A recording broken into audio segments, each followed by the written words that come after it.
ये नर्मदा मैया है, भगवान शंकर की ही पुत्री है, जो कुंवारी कन्या के रूप में जल रही है। जिस पर्वत पर भगवान प्रकट हुए हैं, ये पूरा ही पर्वत एक ओम आकार का पर्वत है।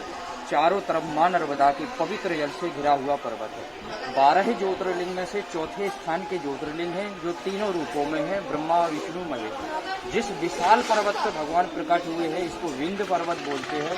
चारों तरफ मां नर्मदा के पवित्र जल से घिरा हुआ पर्वत है।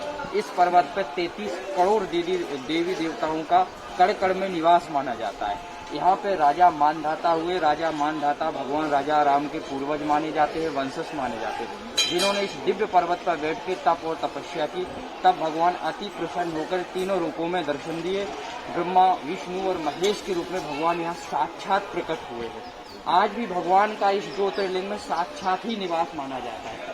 जो भगवान के 64 पासे बिछाए जाते हैं, शाम को लगाया जाता है, तो ऐसा आगमन होता है कि माता शिव और पार्वती आते हैं और 64 पासे बिखेर के चले जाते हैं। आज भी प्रत्यक्ष रूप से आप सुबह देखोगे, जैसे ही पट खुलता है तो 64 पासे अस्त व्यस्त मिलते हैं, प्रत्यक्ष रूप से बिखरे हुए मिलते हैं।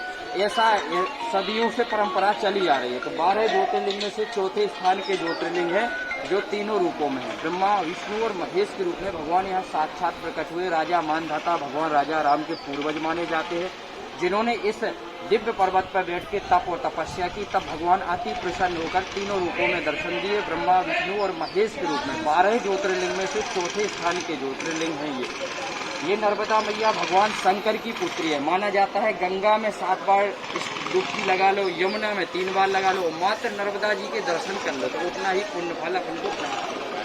ऐसी दिव्य इस ज्योतिर्लिंग की महिमा है, जहाँ पर आप आए हुए ओमकारेश्वर। बोलो ओमकारेश्वर महादेव की जय।